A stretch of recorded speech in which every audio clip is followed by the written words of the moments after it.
Dios le bendiga esta mañana. Saludos a toda la iglesia, a todos los amigos y amigas que nos siguen a través de las redes sociales. Una bendición poder estar hoy entregando este estudio de lo que es la continuación del libro de Apocalipsis. Estamos hoy en el capítulo 16. Semana anterior, domingo pasado, vimos los capítulos 14 y 15, donde estudiamos el sexto paréntesis que aparece en el libro de Apocalipsis, los 144,000. Luego vimos la última cruzada de evangelización mundial a través de 3 ángeles designados por Dios. Y vimos el Armagedón, la guerra del Armagedón, anticipadamente, la visión anticipada que tiene el apóstol Juan sobre lo que es esta guerra. Hoy entramos en el capítulo 16, lo que son las copas de la ira de Dios. La última serie de 7 juicios que serán derramados en la segunda mitad de la gran tribulación. Tenemos que en la primera mitad son desatados los 7 sellos y son tocadas las 7 trompetas. Y eso sucede en la primera mitad de la gran tribulación. En la segunda mitad sucederá entonces el derramamiento de las 7 copas de la ira de Dios. Hoy estamos aquí, entonces, Apocalipsis 16, leo para ustedes honrando al Padre, al Hijo y al Espíritu Santo. Dice así: oí una gran voz que decía desde el templo a los 7 ángeles: id y derramad sobre la tierra las 7 copas de la ira de Dios. Fue el primero y derramó su copa sobre la tierra, y vino una gran úlcera maligna y pestilente sobre los hombres que tenían la marca de la bestia y adoraban su imagen. Aquella voz dice que una gran voz, no puede ser otra que la misma voz del Cordero de Dios, de aquel que fue digno de abrir el libro y desatar sus sellos. Y se desatan los sellos, y a partir de ahí, acordémonos que el séptimo sello da la apertura para las 7 trompetas, y la séptima trompeta abre la cadena de juicios denominadas las 7 copas de la ira de Dios que hoy estamos estudiando. Libro de Apocalipsis, libro de revelación de Dios. Bienaventurados los que oyen, los que leen y los que guardan la palabra de la profecía de este libro, porque el tiempo está cerca.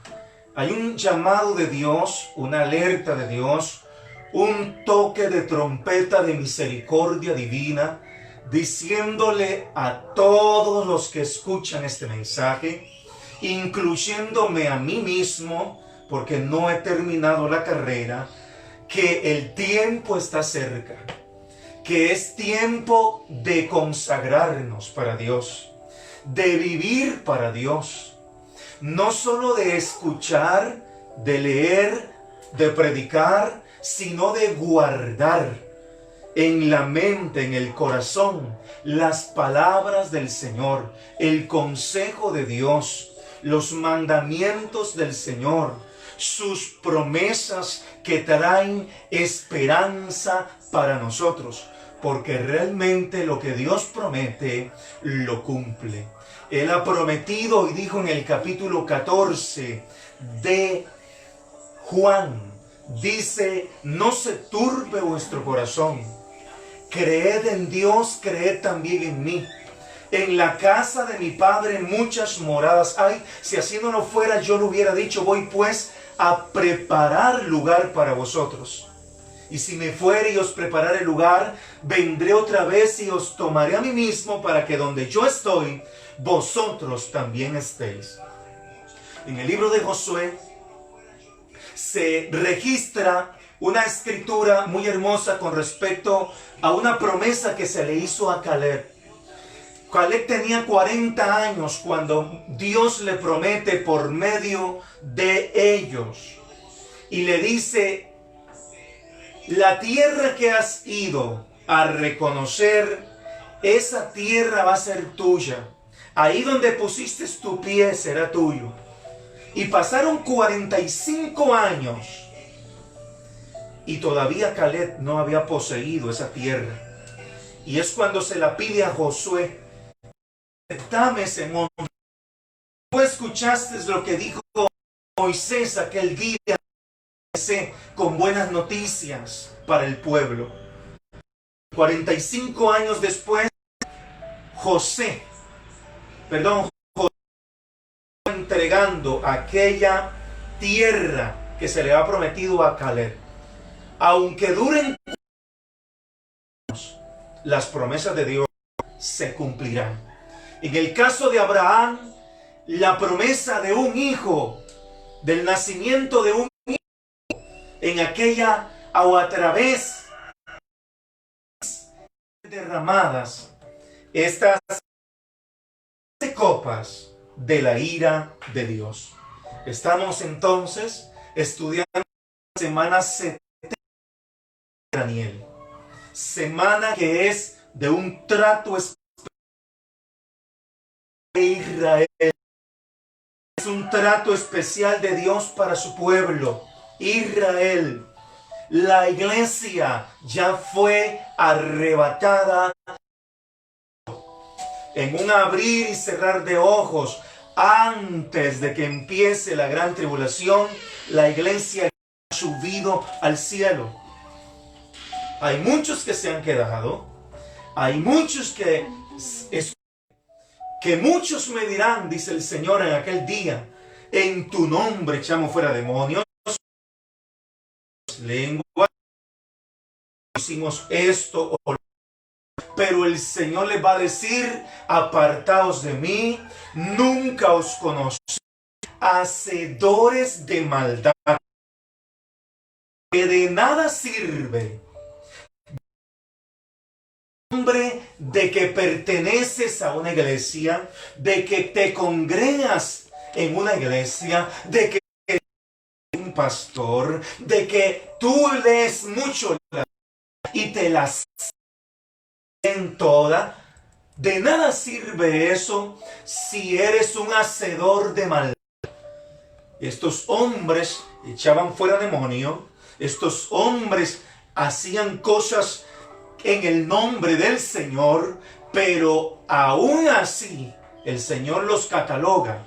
El que conoce la mente, el corazón, la intimidad, porque hay muchas figuras religiosas públicas que tienen apariencia de piedad, pero Dios que conoce el corazón, alguno oye mi voz y abre la puerta, yo entraré a él, cenaré con él y él conmigo. Esa es la voz del Señor que ha estado hablando, sigue hablando, continúa hablando. Si oyeres hoy su voz, no endurezcáis vuestro corazón. Hebreos 3:15 es la misma voz que sigue hablando y llamando al hombre, a la mujer, a que se acerquen a Él, experimenten su amor, experimenten su bondad, su misericordia. Verso 2. Fue el primero y derramó su copa sobre la tierra y vino una úlcera maligna. Eso es cancerosa. Y pestilente sobre los hombres que tenían la marca de la bestia y que adoraban su imagen. Este es un juicio directamente para los seguidores de la bestia, los que adoren a la bestia. Específico, así como hay bendiciones específicas para todo aquel que honra al Señor, que busca al Señor, que guarda los mandamientos del Señor. Hay bendiciones específicas. La Escritura dice: yo haré diferencia entre el que no me sirve. así también hay juicios específicos para los que siguen a la bestia y los que adoran a Satanás y los que sirven, aleluya, a los demonios. Hay juicios, la Biblia es clara. El Dios, hemos predicado y seguimos predicando una verdad clara. Dios es amor. Dios te ama. Dios, el deseo de Dios para tu vida es bendecirte. Es que tú tengas una eternidad con Él. Pero el Dios de amor,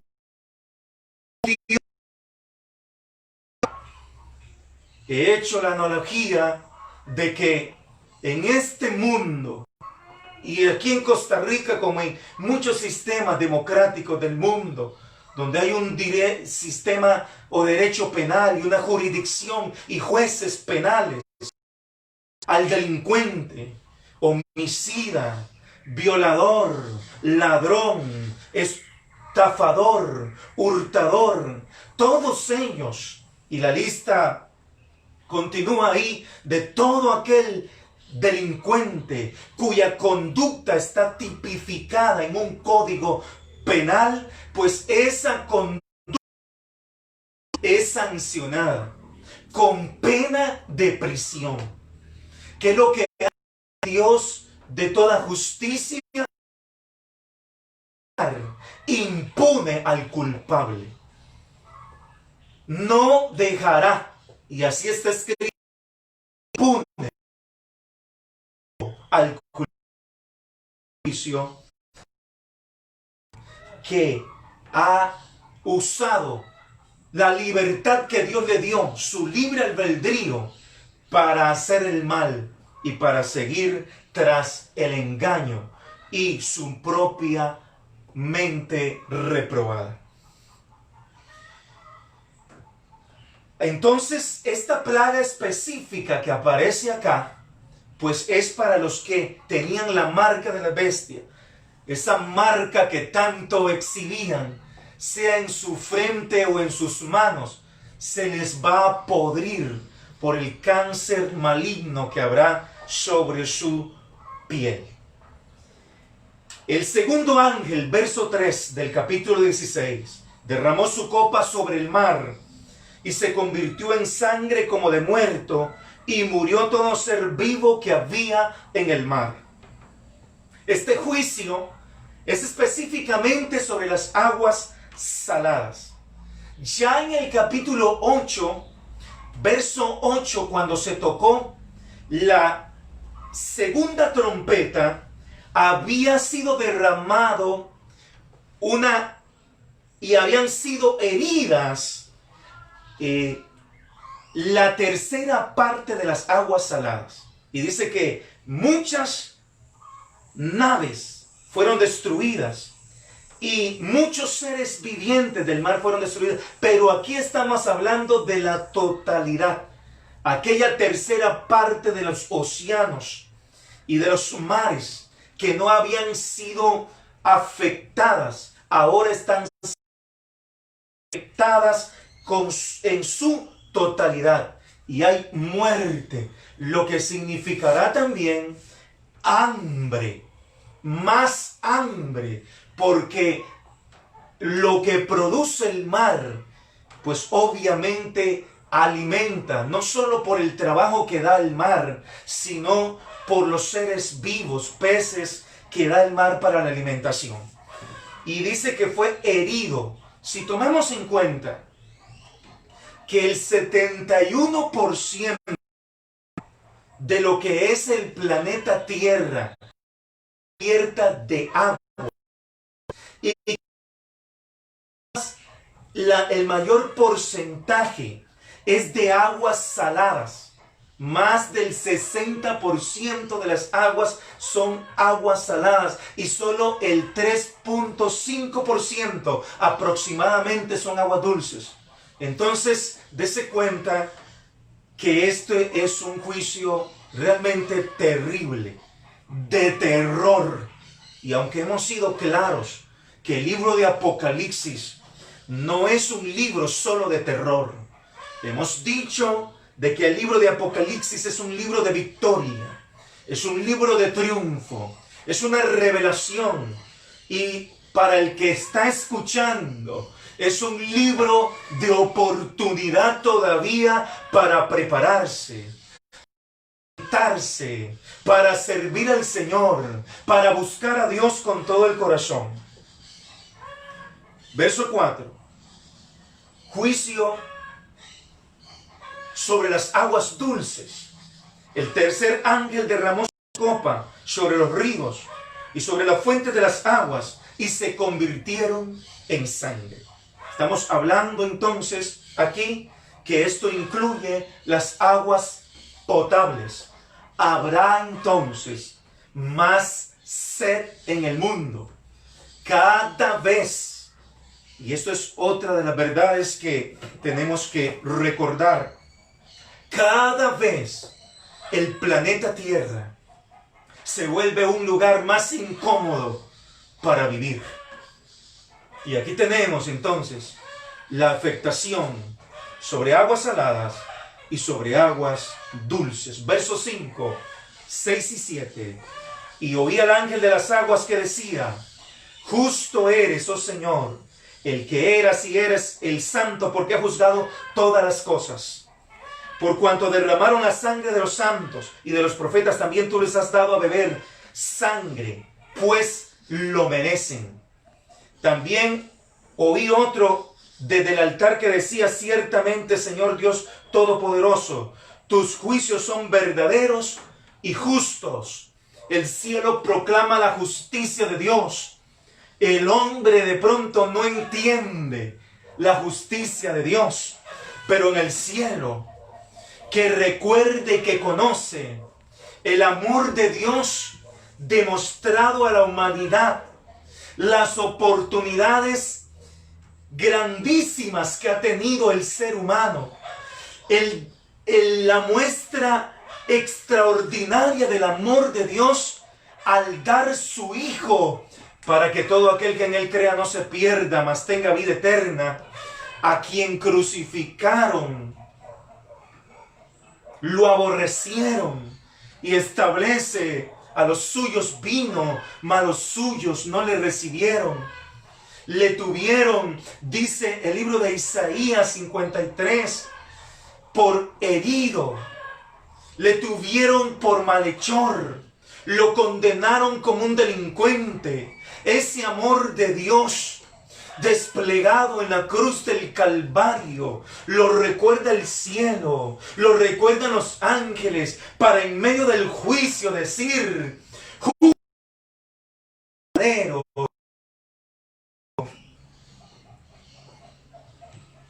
la relación entre la tercera copa y el tercer juicio de la tercera trompeta, en el 8:10 dice que sobre la tercera parte de los ríos cayó una gran estrella, cuyo nombre era Ajenjo, y muchos hombres murieron porque las aguas se hicieron amargas.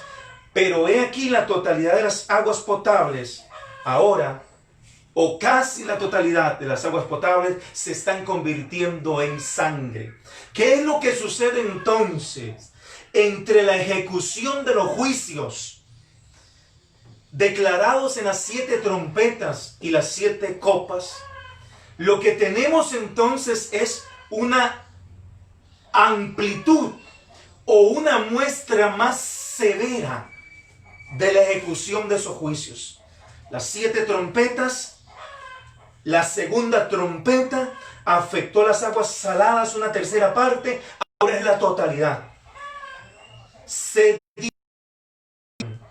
mayormente la ejecución del juicio al ejecutarse las 7 copas de Dios.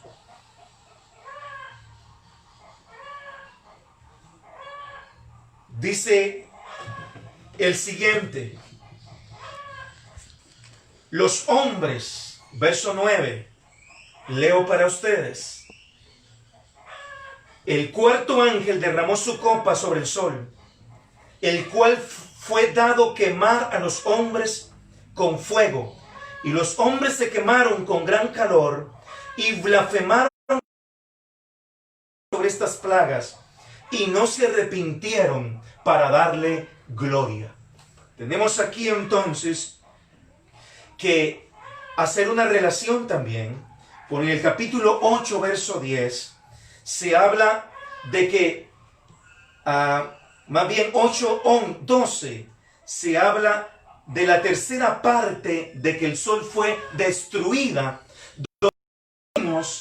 De que esa tercera parte del sol que fue destruida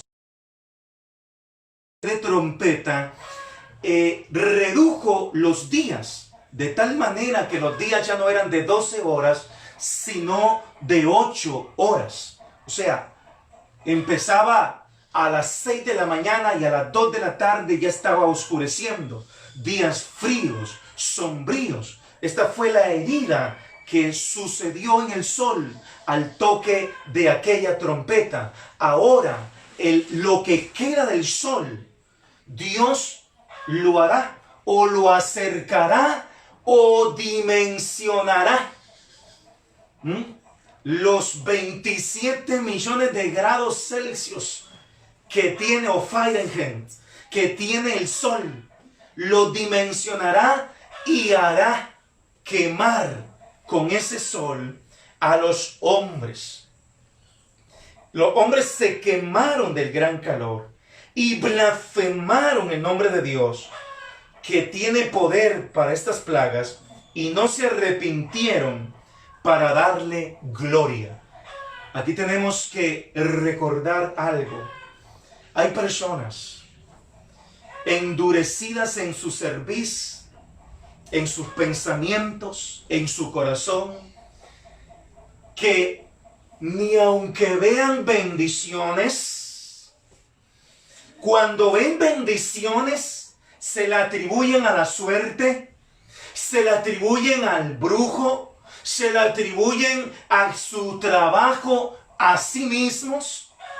Y cuando ven maldiciones, se la atribuyen a cualquier cosa, menos muchas veces a los tratos de Dios con el hombre, porque Dios, de formas específicas y pequeñas, a veces trata con el ser humano para que se vuelva a Él, para llamar la atención, pero no se vuelven a Dios. Así sucederá acá.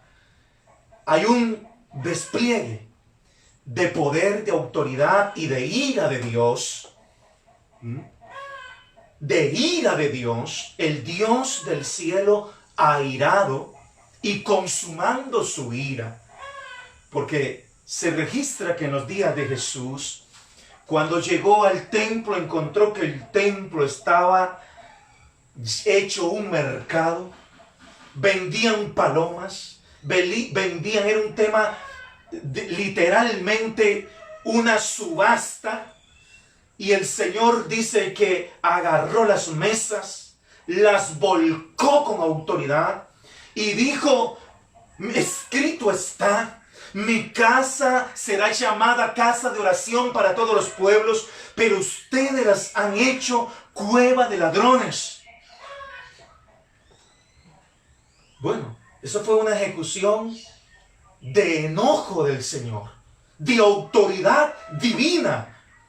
Bueno, aquí está el Señor en una dimensión a la máxima potencia de Dios, ejecutando juicios y utilizando a la misma naturaleza para que se vuelva en contra del hombre.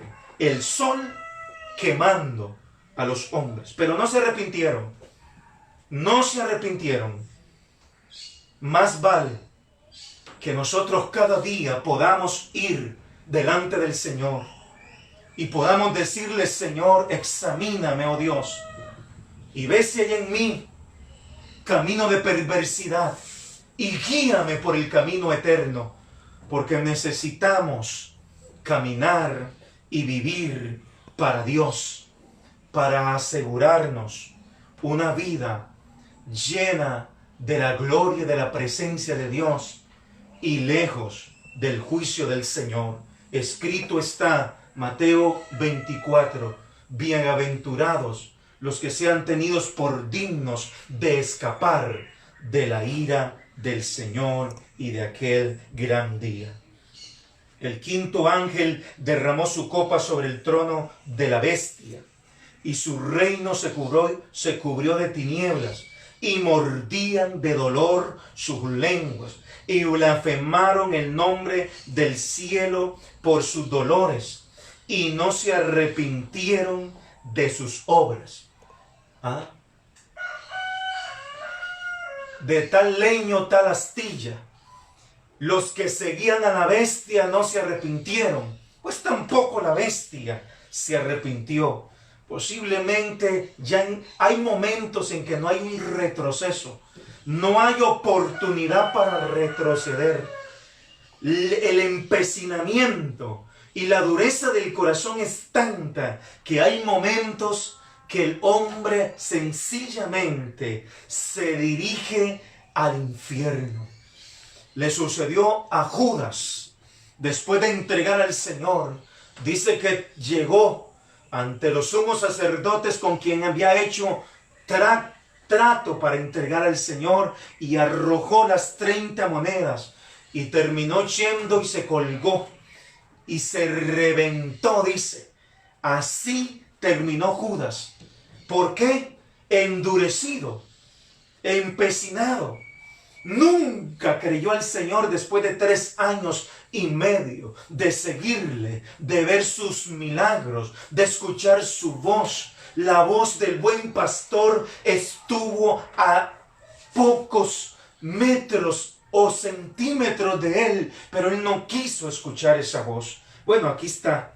Blasfemaron, dice. ¿Quién es la bestia? No se arrepintieron.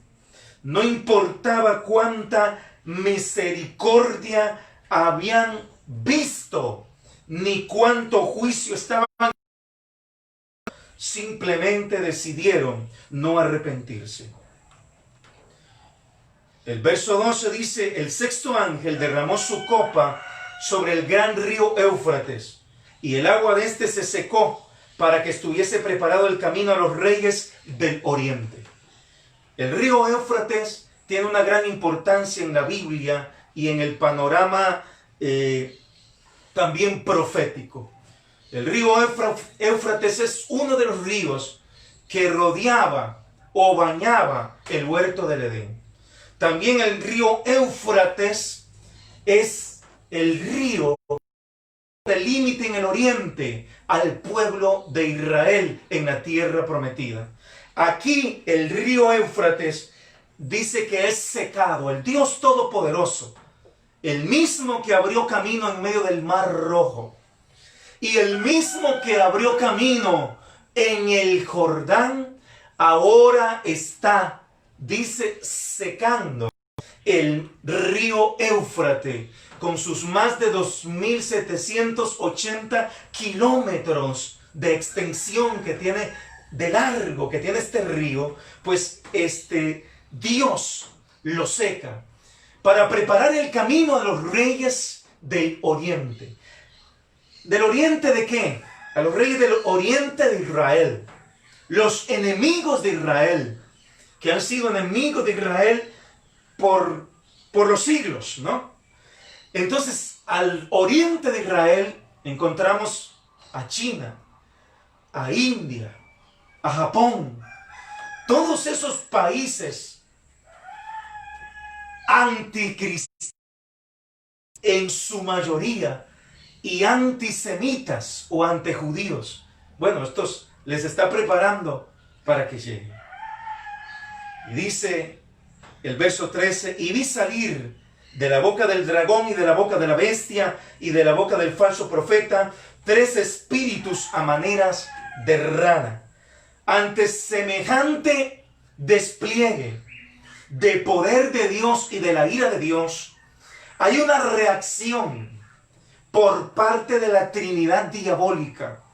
El dragón, Satanás, la bestia, el anticristo, y el falso profeta también que es la bestia en sentido religioso, tienen una reunión. Y entonces salen tres espíritus inmundos a manera de ranas. Hay una característica de la rana. La rana tiene una gran boca.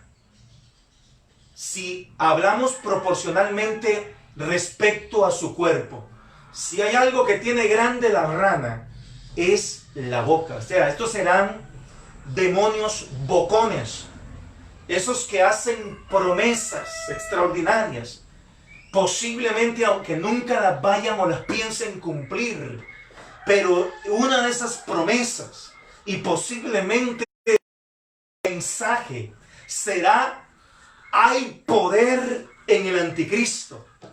Tenemos que reunirnos para la gran batalla. Vamos a vencer.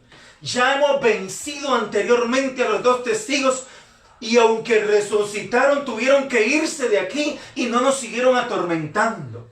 Posiblemente en esa dirección irá el mensaje de estos espíritus inmundos que irán para reunir ¿a quién? A estas naciones para la batalla contra el Todopoderoso. El esfuerzo, uno de los esfuerzos últimos de Satanás por sacar a Dios de toda ecuación y decir: ahora vamos a vencer. Hay gente, sabemos que hoy en día y desde hace mucho tiempo ya,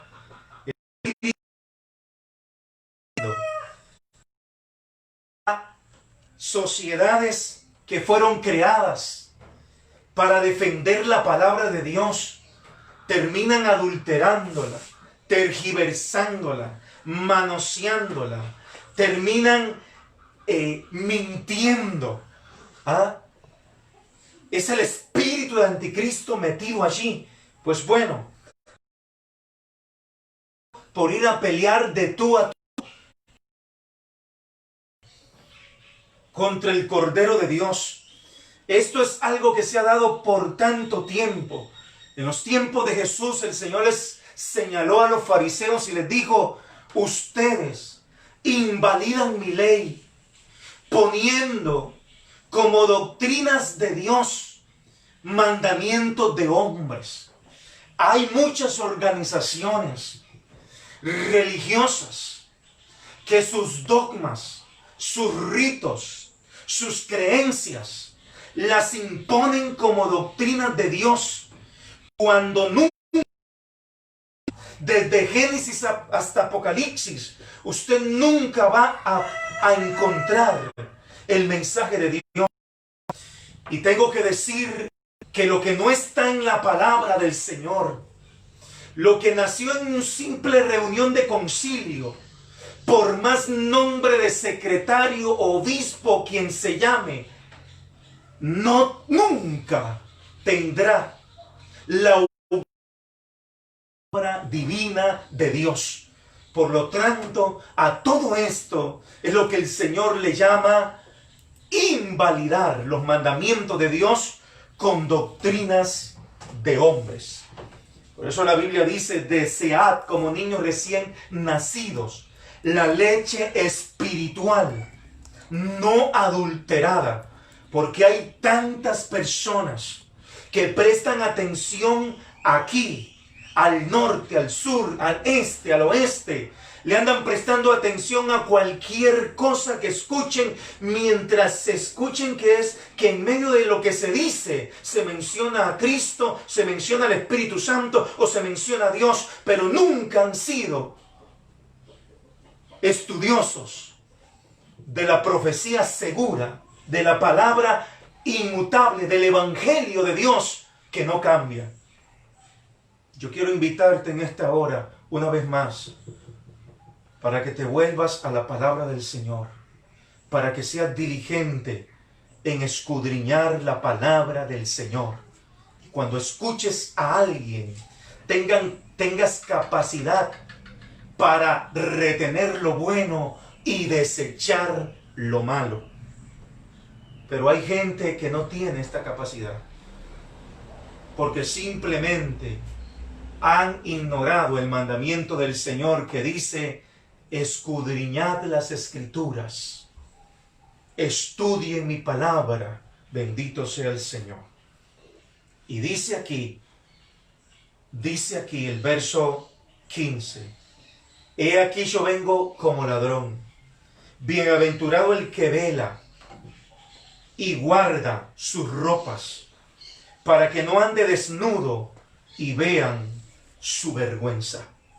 Aquí tenemos entonces la voz otra vez de misericordia. El Señor dice: yo voy a regresar. Lo estoy anunciando. El día ni la hora nadie lo sabe, pero que vendré. Y vengo como ladrón, porque muchos serán sorprendidos bajo ese mensaje engañoso que han dicho: yo desde que nací escucho que Cristo viene. Yo desde que nací escucho el mensaje de estos cristianos. Yo desde que nací escucho que dicen que, hablando de que va a haber una gran tribulación. Desde que nací. Bueno, el Dios eterno sigue diciendo: he aquí yo vengo como ladrón. Depende de usted y depende de mí si atendemos a este mensaje, porque seremos bienaventurados si velamos y si guardamos nuestras ropas para mantenernos delante del Señor, listos para cuando la trompeta suene. Y dice: y los reunió, verso 16, en el lugar que en hebreo se llama Armagedón. ¿Quién los reunió? Bueno, salieron, dice, aquellos 3 demonios que eran como ranas a reunirnos. Pero en realidad quien nos reunió fue el Señor mismo. Que aquellos demonios terminaron sirviendo a los propósitos divinos. Porque tenemos que decir también que muchas veces Satanás lo que se convierte es en un servidor del Señor. Y él entonces los reunió. No hubo necesidad de que los reuniera un ángel del cielo no caído, sino demonios caídos reunidos en el lugar que en hebreo se llama Armagedón. Armagedón en el griego significa Megido, y Megido significa concentración de tropas. Este es un escenario que se ubica en el norte de Israel, donde han tenido lugar históricamente grandes batallas. Y es considerado el lugar natural de batalla más grande del mundo. Ahí serán reunidos para aquel gran día. Ya lo hemos visto la vez anterior y el Señor lo viene diciendo: habrá una batalla, habrá una guerra, Armagedón. En Joel capítulo 3 verso 2 dice, hablando de que no lo es por propósito de Dios que son reunidos, dice: reuniré a todas las naciones y les haré descender al valle de Josafat, que es el mismo valle Megido o Armagedón, y ahí entraré en juicio con ellas a causa de mi pueblo y de Israel mi heredad. El séptimo ángel, verso 17, derramó su copa por el aire y salió una gran voz del templo del cielo, del trono, diciendo: hecho está. Entonces hubo relámpagos y grandes voces y truenos y un gran temblor de tierra, un terremoto tan grande, el cual no hubo jamás desde que los hombres han estado sobre la tierra. Aquí tenemos entonces el séptimo ángel. Ya habían habido terremotos en la gran tribulación. Apocalipsis 6:12 registró uno de ellos y Apocalipsis 8:5 registró otro. Pero aquí hay un terremoto que nunca ha habido. Se dice que grandes alcanzó la magnitud de 9,5 grados. en la escala de Richter. Este tuvo lugar en Chile. Este terremoto tuvo 5.700 a 10.000 muertes en 1960. Que llegaron los maremotos, producto de este terremoto, hasta las costas de Japón. Más de 2 millones de muertos.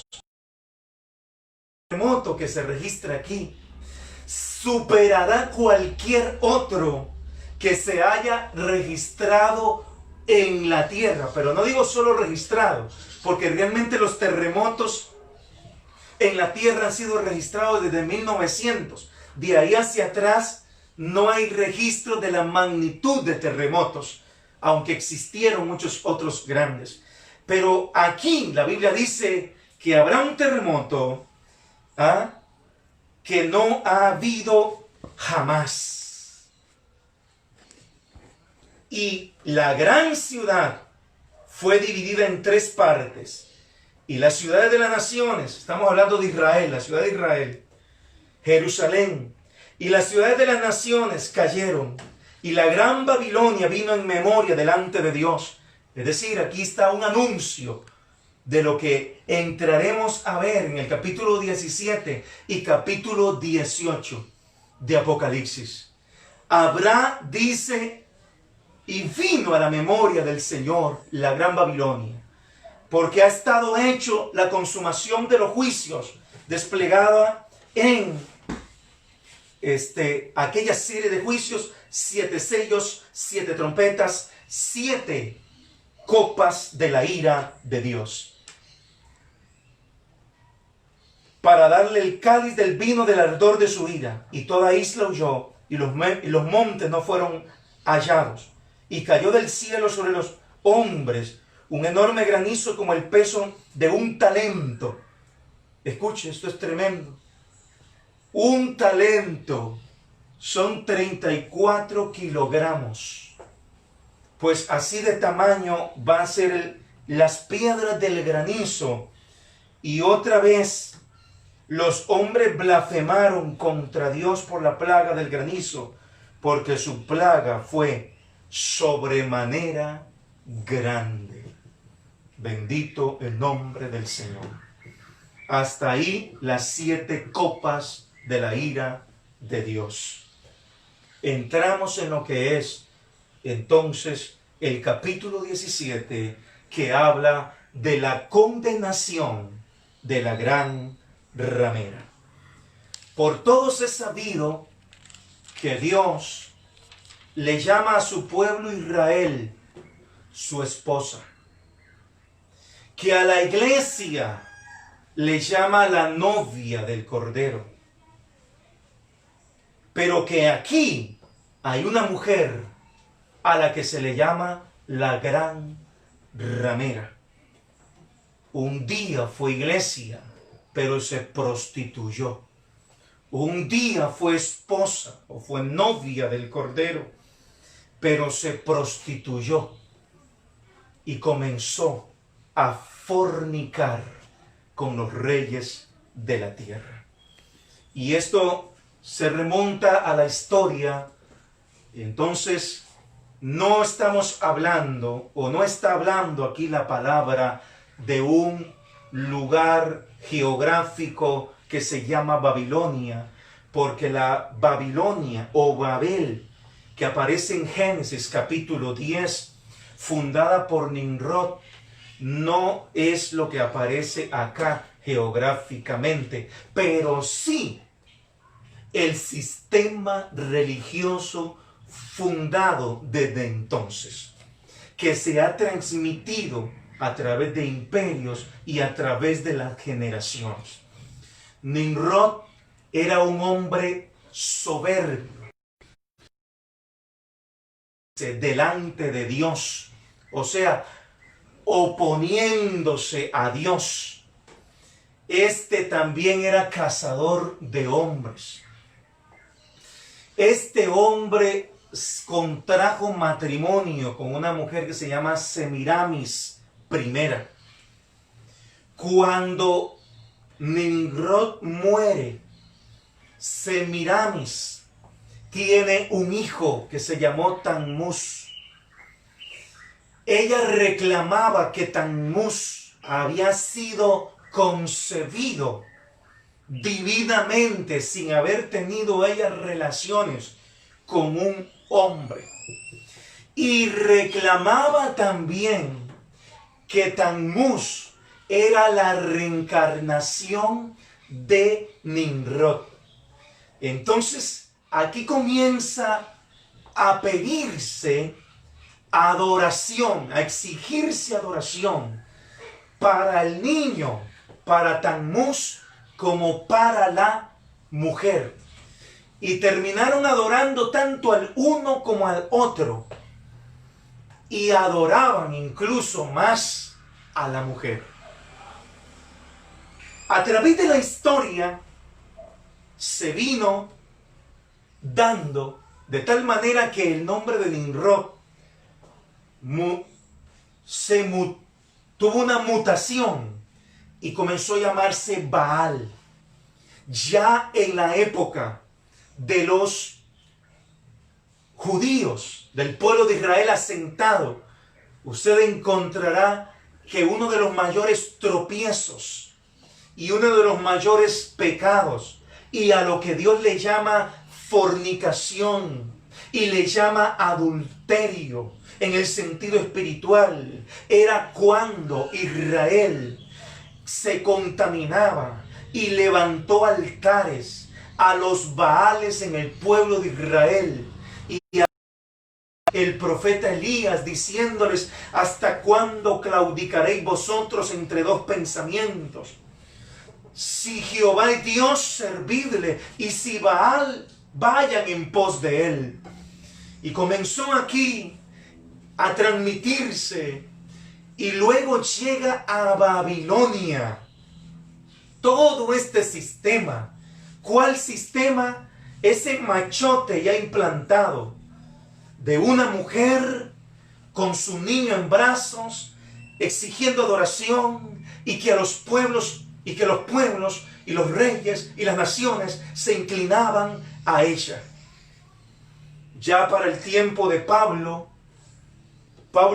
llega al conflicto y termina siendo encarcelado porque se armó un alboroto. Pablo predicaba a Cristo Jesús, pero ellos dicen: nosotros tenemos a la diosa Diana. En Hechos capítulo 19, verso 27 dice: y no solamente hay peligro de que este nuestro negocio venga a desacreditarse, sino también que el templo de la gran diosa Diana sea estimado en nada, y comience a ser destruida la majestad de aquella a quien venera, escuche, toda Asia y el mundo entero. Esa era la influencia de la mujer con su niño y la adoración a sus dioses en el tiempo de Pablo. Ya en el imperio babilónico lo habíamos dicho. ¿Por qué se toma el misterio de Babilonia? ¿Y por qué se toma este sistema? Porque Babilonia también como imperio fue cuna de las idolatrías y de las abominaciones. Cuando estudiamos el por qué Daniel no tuvo y propuso en su corazón no contaminarse con las comidas del rey, porque las comidas del rey estaban dedicadas a sus dioses. Tanta influencia había de la idolatría en Babilonia que a todos los amigos de Daniel, Misael, Azarías y al propio Daniel, le cambiaron los nombres por dioses babilónicos. Bueno, aquí es donde viene ese sistema religioso babilónico que se transmitió de imperio a imperio. Estaba también arraigado en el Imperio Romano. Y ahí es entonces donde viene y termina entonces en el año 300, en el año 312 después de Cristo. Se convierte un emperador llamado Constantino. Este emperador volvió a ver a sus antepasados y se dio cuenta cómo Nerón y los demás emperadores habían perseguido a los cristianos, los habían torturado, les ponían breas sobre su cuerpo para tirarlos a la hoguera. Pero este hombre, usando su sabiduría, su inteligencia, observó que entre más cristianos quemaban y entre más cristianos echaban a los leones, los cristianos se mantenían más firmes y se multiplicaban más. Y su fe seguía siendo proclamada. Su fe en Cristo Jesús seguía siendo inquebrantable. Entonces digo, no funciona. La estrategia y el modo de reprimir, operar y torturar y extinguir a los cristianos no funciona. Entonces lo que vamos a hacer es unirnos a los cristianos. Y este hombre terminó convirtiéndose, entre comillas, al cristianismo. Y es ahí donde termina la Virgen, la Iglesia Virgen, contaminándose con el, haciendo pacto con el imperio en este momento. Pero el pacto no solo consistía en que se iba a convertir en cristianos, tenían que aceptar una cantidad de normas, y entonces fue un tipo de conciliación donde Roma cedió, pero los cristianos tuvieron que ceder. Cuando la Biblia dice: compra la verdad y no la vendas, que este evangelio no se puede vender, que la palabra del Señor no se puede negociar, que los valores cristianos no se pueden negociar. A negociarse. Y desde ahí comenzó a haber nada iglesia estatal, iglesia con los que los reyes han fornicado. Y es aquí donde ya no se le llama, sino se le llama la gran ramera. Hasta aquí voy a dejar hoy el estudio de la palabra del Señor, y seguiremos entonces el próximo domingo estableciendo y hablando de cuáles son las características de esta gran ramera. Hoy concluyo con esto. Es tiempo de buscar de Dios. Es tiempo de orar, de velar, de estudiar la palabra. Es tiempo de orar al Señor. Y no se te olvide eso, que el primer mandamiento del Señor es: amarás al Señor tu Dios con todo tu corazón, con toda tu alma, con toda tu mente, con todas tus fuerzas. Dios no quiere religiosos, no quiere protestantes, ni quiere gente que se llame cristiano simplemente. Quiere cristianos que amen al Señor con todo su corazón. Dios te